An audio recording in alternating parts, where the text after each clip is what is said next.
弟兄姊妹平安，我係曾國雄牧師，加拿大遠東廣播嘅中文部主任。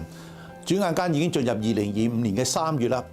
過去一年咧係充滿咗動盪，國同國之間嘅對弈啦，種族之間嘅矛盾啦，恐怖襲擊啊等等，天災人禍，基本上每一日係叫人活得好舒服嘅。我喺加拿大已經住咗超過50年啦。除咗數年前嘅新冠疫情之外咧，或者最風起雲湧嘅莫過於係2024年啊。雖然係難過嘅一年，但係同樣亦都讓神嘅兒女咧經歷到佢掌權嘅大能喎。無論世界有幾攪教，神嘅權能仍然係掌握住呢個世界局勢嘅進程嘅。呢個係信徒們最能夠依靠嘅把握。仲記得舊年11月，我曾經發出一封告急嘅電郵。因為加國郵政大罷工咧，所以造成咗郵遞服務嘅停頓，對福音機構嚟講咧係一個非常大嘅信心嘅考驗。喺郵政復工之後啊，我哋收到我哋公司嘅財政結算咧，顯示出喺12月我哋收到一個非常高嘅奉獻嘅記錄，甚至係破紀錄嘅奉獻。我哋多謝上帝嘅恩典，深信上帝嘅供應咧係有預備嘅，所以咧不止亦都鼓勵你咧繼續喺禱告裏邊紀念我哋。踏入2025年啦。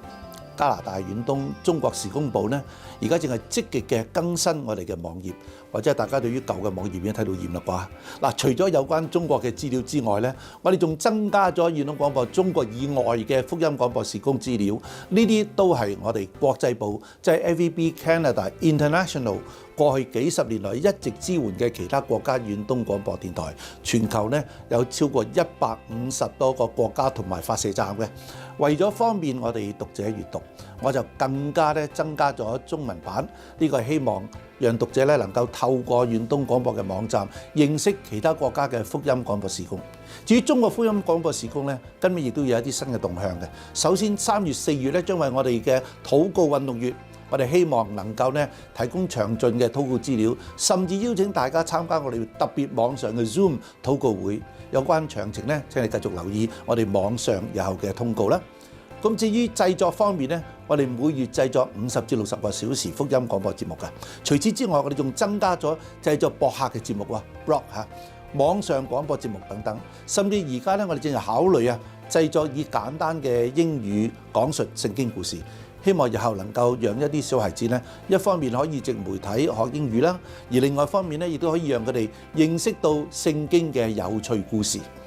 目前我哋經常製作嘅廣播節目咧，包括咗唔同嘅內容啦，有訪問唔同行業嘅見證啦、信徒造就查經節目福音性嘅談天說地靈修分享同埋進深嘅神學課程等等嘅節目。除咗製作節目方面咧，過去加拿大遠東亦都喺唔同嘅城市主辦講座同埋研習班嘅，提供信徒學習嘅機會。同時亦都介紹過去遠東嘅資源，免費讓弟兄姊妹嚟去索取嘅。又譬如今年嘅6月第一個星期咧，我亦都邀請咗黃家生牧師出席溫哥華、愛民頓同埋 Calgary 3個地方嘅異象分享會，作為晚宴嘅主要講員。黃博士除咗出席我哋嘅異象分享會之外咧，仲有咧就喺溫哥華、愛蒙頓、Calgary 喺呢3個地方咧主講福音聚會嘅。黃牧師係過去美國遠東廣播嘅中文部主任，之前佢亦都曾經出任美國太空總署作為研究主任，佢帶領過一個科學家嘅團隊咧做多研究。按照佢講，佢話佢越係深入嘅探索太空嘅奇妙咧，就覺得一切都喺度彰顯上帝創造嘅軌跡。最後佢又決心放棄咗佢研究工作，轉而專心去追尋上帝嘅實在同埋奇妙。所以佢呢一次嚟到加拿大咧，我亦都藉呢個機會咧，讓黃牧師咧同大家分享佢一生嘅工作，佢嘅心路歷程，見證上帝嘅大能。有關呢次聚會嘅資料咧，詳細請你嚟去留意我哋以後嘅資料啦。咁至於加拿大遠東廣播嘅經濟狀況咧，相信大家都好關心嘅。特別係中國福音廣播40年來直到今日都係遠東廣播嘅重點工作。然而，藉住科技嘅發展，數碼同埋網絡嘅廣播咧，亦都成為咗新常態。對於我哋嘅同工嚟講咧，亦都好大嘅挑戰。一方面係擴大咗我哋嘅福音接觸面，但係另一方面咧就係要保持原有嘅服務。因此，同工嘅工作量增加咗好多。器材嘅要求亦都需要添置，以至今年度嘅開支咧，亦都超出咗過去嘅經費預算。按照目前嘅估計咧，喺今年財政年度餘下嘅呢幾個月啊，即係每年嘅6月咧，6月底就係我哋財政年度嘅結束啦。我哋希望能夠籌集到60萬加幣，先至能夠應付今年嘅需要。